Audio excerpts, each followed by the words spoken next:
Hello viewers, welcome to LAKSHMI'S Hindi with Joy. இன்னைக்கு நம்ம ஒரு வியூவரோட டவுட்டை தான் பார்க்க போகிறோம். அதாவது ஒரு வியூவர் கேட்டிருந்தது என்னன்னு கேட்டிங்கனாக்கா, இந்த ஹிந்தியில் நம்ம பேசும்போது நிறைய இடத்துல நே அப்படிங்கிற அந்த ஒரு வார்த்தையை சேர்த்து பேசுவோம். அது எங்கெங்கே பேசுவோம், அதனுடைய பயன்பாடு என்னன்றது தான் அந்த வியூவருடைய டவுட். இப்போ அதை தான் இன்றைக்கி பார்க்க போகிறோம். ஓகேங்களா? இப்போ பாருங்கள், ஃபஸ்ட்டு நம்ம போகிறதுக்கு முன்னாடி அந்த நே அப்படிங்கிறத எங்கெங்கெல்லாம் நம்ம சேர்ப்போம், அதுக்கு என்னென்ன கண்டிஷன்ஸுங்கிறத பார்த்துருவோம். இப்போ பார்த்தீங்கன்னா ஃபர்ஸ்ட் கண்டிஷன் என்னக்கா, எப்பயுமே இறந்த காலத்தில் தான் அந்த நேங்கிறத பயன்படுத்துவோம், பாஸ்ட் டென்ஸில் தான் பயன்படுத்துவோம். அது ஃபர்ஸ்ட் கண்டிஷன். ஓகேங்களா? ரெண்டாவது பார்த்தீங்கன்னாக்கா டிரான்சிட்டிவ் வேர்ப் அப்படிங்கிற அந்த வேர்ப் வரும்போதெல்லாம் பயன்படுத்துவோம். அதாவது டிரான்சிட்டிவ் வேர்புங்கிறது என்ன வினைச்சொல்னு கேட்டிங்கனாக்கா, அதாவது தமிழில் வந்து செய்யப்படு பொருள் வினை அப்படின்னு நம்ம சொல்லுவோம். அதாவது இந்த வேர்ப் வந்து எப்பயுமே எப்படி இருக்கும்னு கேட்டிங்கனாக்கா, இந்த வேர்புக்கு பின்னாடி வரக்கூடிய அந்த ஆப்ஜெக்ட் வந்து எப்பயுமே அதுக்கு தேவைப்படும். அப்போ தான் அது கிராமட்டிக்கலாக நிறைவு பெறும். அந்த மாதிரி வேர்பு தான் வந்து டிரான்சிட்டிவ் வேர்ப் அப்படின்னு நம்ம சொல்லுவோம். இதுக்கெல்லாம் பின்னாடி எக்ஸாம்பிளோடு நம்ம பார்க்கலாம். ஓகேங்களா? ஃபஸ்ட்டு கண்டிஷன் மட்டும் என்னென்னு பார்த்துடலாம்.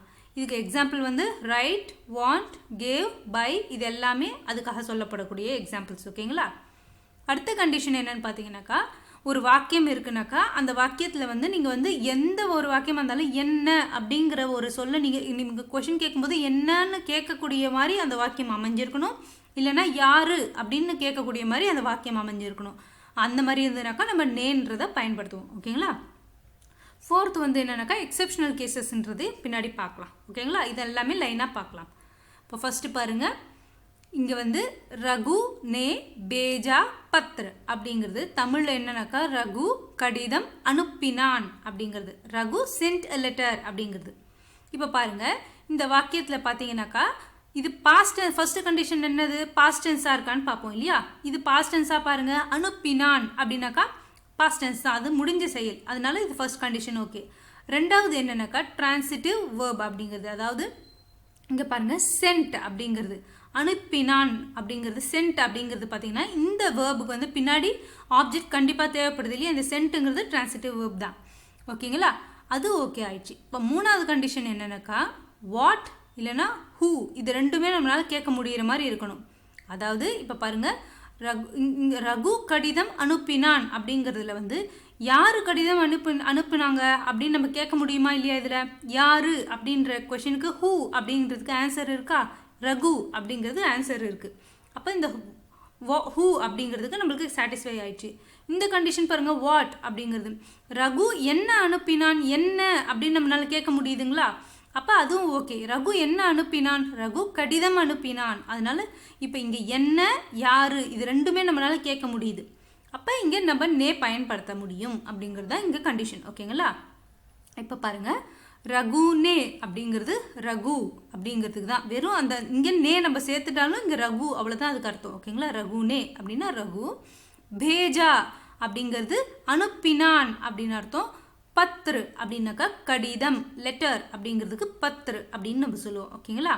இப்போ இங்கே பார்த்தீங்கன்னாக்கா பேஜ்னா, பேஜ்னா இங்கே வந்து பிஹெச் வந்து கேப்ஸில் போட்டிருப்பா, பேன்னு சொல்லணும் அழுத்தி. ஓகேங்களா? பேஜ்னா அப்படின்னாக்கா சென்ட், அனுப்பு அப்படிங்கிறதுக்கு தான் அந்த பேஜ்னாங்கிறத பயன்படுத்துவோம்.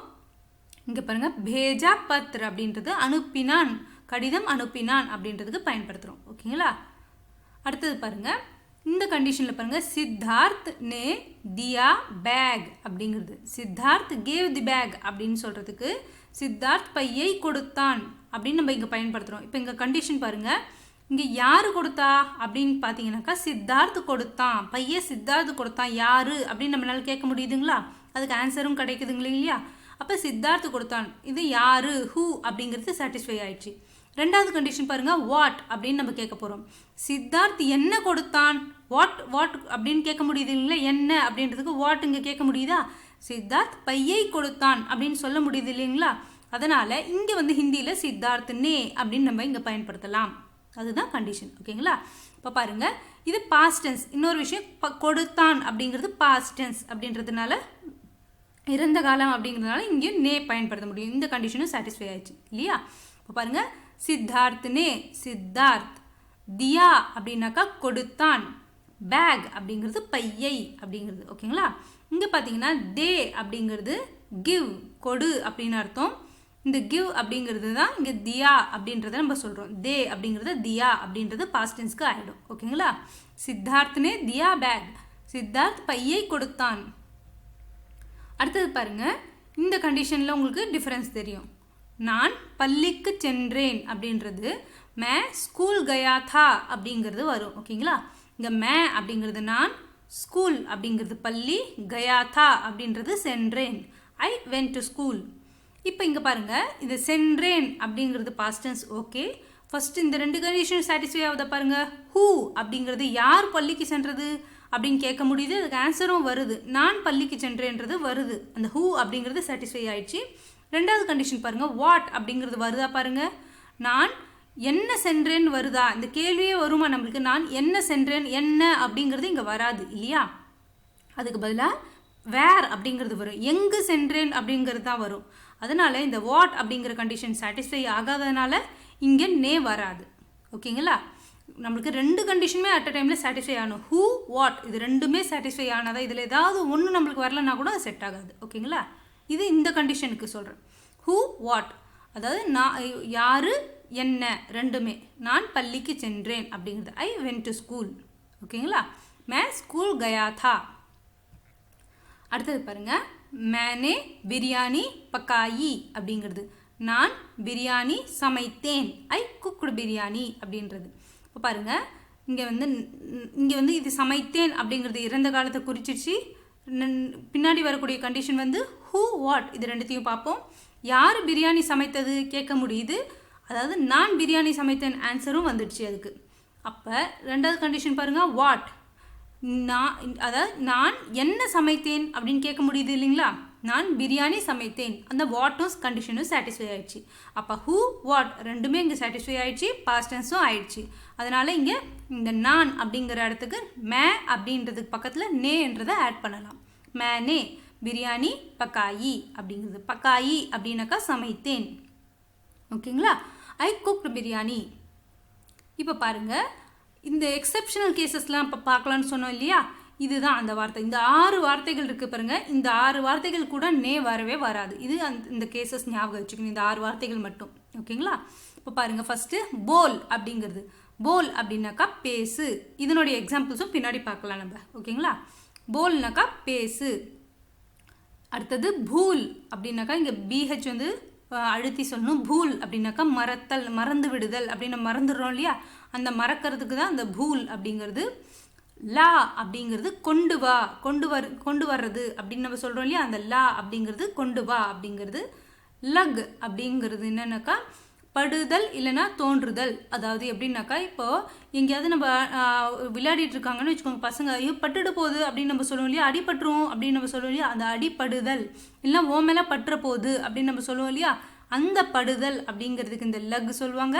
இன்னொன்று என்னன்னாக்கா, இப்போ நான் உட்காந்துனே இருக்கேன், எனக்கு இப்படிலாம் தோணுது, இல்லை இப்படியெல்லாம் எனக்கு தோணுச்சு அப்படின்னு நம்ம சொல்கிறோம் இல்லையா, அந்த மாதிரி அந்த தோன்றுதல் அப்படின்றதுக்கும் இந்த லக் சொல்லுவாங்க. ஓகேங்களா? அடுத்தது பார்த்தீங்கன்னாக்கா சக் அப்படிங்கிறது. சக்குனாக்கா என்னன்னு கேட்டிங்கனாக்கா தனியாக வராது. ஒரு இப்போ பாருங்கள், இங்கே செய்ய முடிந்தது அப்படின்னு நம்ம ஒரு அவனால் செய்ய முடிந்ததுன்னு நம்ம சொல்கிறோன்னு வச்சுக்கோங்களேன். அப்போ அங்கே கர் சக்கா, இந்த சக்குங்கிறது தான் சக்கா அப்படின்னு நம்மளுக்கு முடியும். ஓகேங்களா? இந்த மாதிரி முடிந்தது அப்படிங்கிற மாதிரி தான் அந்த சக்கா அப்படிங்கிறது அர்த்தம் வரும். ஓகேங்களா? இப்போ இவளால் செய்ய முடிஞ்சுது, அவளால் செய்ய முடிஞ்சுது அப்படின்னும் போது அந்த நேங்கிறது இங்கே வராது, அந்த எக்ஸப்ஷனல் கேஸ். ஆனால் பயன்படுத்திட்டு தான் இருக்கிறோம் இப்போயும் பேச்சு வழக்கில். நம்ம எக்ஸாம்பிளில் பார்க்கும்போது சொல்கிறேன் நான் உங்களுக்கு. ஓகேங்களா? இப்போ பாருங்கள், அடுத்தது பார்த்தீங்கன்னாக்கா சுக்கா அப்படிங்கிறது என்னன்னாக்கா, இப்போ பாருங்களேன், ஒரு விஷயத்தை செஞ்சு முடிச்சாச்சின்னு வச்சுக்கோங்களேன், அந்த இடத்துல சுக்கான்றதை பயன்படுத்தும். இப்போ பார்த்தீங்கன்னாக்கா ஏற்கனவே செய்திருந்தான் அப்படின்றதுக்கு, அந்த செய்திருந்தான் அப்படின்றதுக்கு கர் சுக்காத்தா அப்படின்னு நம்ம சொல்லுவோம். சுக்காத்தா அந்த மாதிரி இடத்துக்கு வர்றது இந்த சுக்கா அப்படிங்கிறது வரும். இப்போ இந்த ஆறு வார்த்தைகள் வர இடத்துலலாம் நம்மளுக்கு எக்ஸப்ஷனல் இங்கே வராது நம்மளுக்கு. ஓகேங்களா? இப்போ பாருங்கள் எக்ஸாம்பிள், உஸ்னே கிதாப் லாயா அப்படிங்கிறது. உஸ்னே கிதாப் லாயா அப்படின்னாக்கா அவன் புத்தகத்தை கொண்டு வந்தான் அப்படிங்கிறதுக்கு தான் இந்த வாக்கியம். இங்கே பாருங்கள், அவன் புத்தகத்தை கொண்டு வந்தான்றது வந்து நம்மளுக்கு இறந்த காலத்தில் தான் வருது. இதே மாதிரி யார் கொண்டு வந்தாங்கன்னு கேட்டாக்கா அந்த ஹூ அப்படிங்கிறதுக்கு அவன் ஆன்சர் வருது. என்ன கொண்டு வந்தான் வாட் அப்படின்றதுக்கு புத்தகத்தை கொண்டு வந்தான்றதும் ரெண்டுமே சாட்டிஸ்ஃபை ஆகுது, பாஸ்ட் டென்ஸும் சாட்டிஸ்ஃபை ஆகுது. ஆனால் இங்கே நம்ம நே அப்படிங்கிறத பயன்படுத்தக்கூடாது. ஏன்னா இது எக்ஸப்ஷனல். எப்படின்னு பார்த்தீங்கன்னாக்கா இப்போ பாருங்கள், இங்கே நம்ம பயன்படுத்திட்டு தான் இருக்கிறோம். ஆனாக்கா பேச்சு வழக்கில் வந்து உஸ்னே கிதாப் லாயா அப்படிங்கிறத பயன்படுத்திட்டு இருக்கிறோம். ஆனால் கிராமட்டிக்கலாக அது தப்பு. என்ன சொல்லணும்னு கேட்டிங்கனாக்கா வ கிதாப் லாயா அப்படின்னு சொல்லணும். இங்கே உஸ்னே அப்படிங்கிறதுக்கும் அவன் தான் அர்த்தம், வஹ் அப்படிங்கிறதுக்கும் அவன் தான் அர்த்தம். ஆனால் இங்கே இந்த நேங்கிறத யூஸ் பண்ணக்கூடாது. கிராமட்டிக்கலாக பார்த்தீங்கன்னாக்கா பயன்படுத்தக்கூடாது. ஓகேங்களா? இங்கே அதுதான் இங்கே கிராஸ் மார்க் போட்டிருப்பேன். இங்கே கரெக்டான வாக்கியம் வந்து வ கிதாப் லாயா அப்படிங்கிறத நம்ம சொல்லணும். ஆனால் இந்த சென்டென்ஸும் பேச்சு வழக்கில் பயன்படுத்திட்டு இருக்கிறோம் நம்ம. ஓகேங்களா? ஹி பாட் தி புக் அப்படிங்கிறதுக்கு. ஏன்னாக்கா இந்த லா அப்படிங்கிற வார்த்தை வந்து எக்ஸப்ஷனல் இருக்கிறதுனால. ஓகேங்களா? அடுத்தது பாருங்கள், உஸ்னே பூல் கயா. பூல்ங்கிறது அழுத்தி சொல்லணும். உஸ்னே பூல் கயா அப்படின்னாக்கா அவன் மறந்து விட்டான் அப்படின்றத நம்ம சொல்லுவோம். இது பேச்சு வழக்கில் இருக்கக்கூடிய வாக்கியம் உஸ்னே பூல் கயா அப்படிங்கிறது. ஆனால் அது கிராமட்டிக்கலாக தப்பு. ஏன்னு கேட்டிங்கனாக்கா இங்கே நேங்கிறது பயன்படுத்தக்கூடாது. ஏன்னா நம்ம எக்ஸப்ஷனல் அந்த கேசஸில் பார்க்கும்போது பூல் அப்படிங்கிற இந்த வார்த்தையும் அதில் இருந்தது இல்லைங்களா? பூல் அப்படின்றது அதுக்கு நே பயன்படுத்தக்கூடாதுன்னு நம்ம பார்த்தோம். அதனால் இந்த இடத்துல உஸ்னே பூல் கயான்னு சொல்லாமல் இந்த உஸ்னே அப்படிங்கிறது வந்து அவன் அப்படின்றதுக்கு அர்த்தம். அதுக்கு பதிலாக வஹ் அப்படிங்கிறத பயன்படுத்தணும். வ பூல் கயா அப்படிங்கிறது. இந்த கயாங்கிறது மெஸ்குலைன் ஜெண்டருக்காக. இதே ஒரு பெண்பாலை சொன்னோன்னாக்கா வ பூல் கயி அப்படின்னு நம்ம சொல்லுவோம் ஃபெமினைன் ஜெண்டருக்காக. ஹீ ஃபர்காட் இல்லை ஷீ ஃபர்காட் அப்படின்றதுக்கு. ஓகேங்களா? இதே மாதிரி எல்லாமே ஒரு தடவை கோத்ரூ பண்ணுங்கள். இதுக்கு மேலே உங்களுக்கு வேறு ஏதாவது டவுட்ஸோ இல்லை சஜஷன்ஸோ இருந்ததுனாக்கா கண்டிப்பாக கமெண்ட் செக்ஷனில் சொல்லுங்கள். Okay, thank you.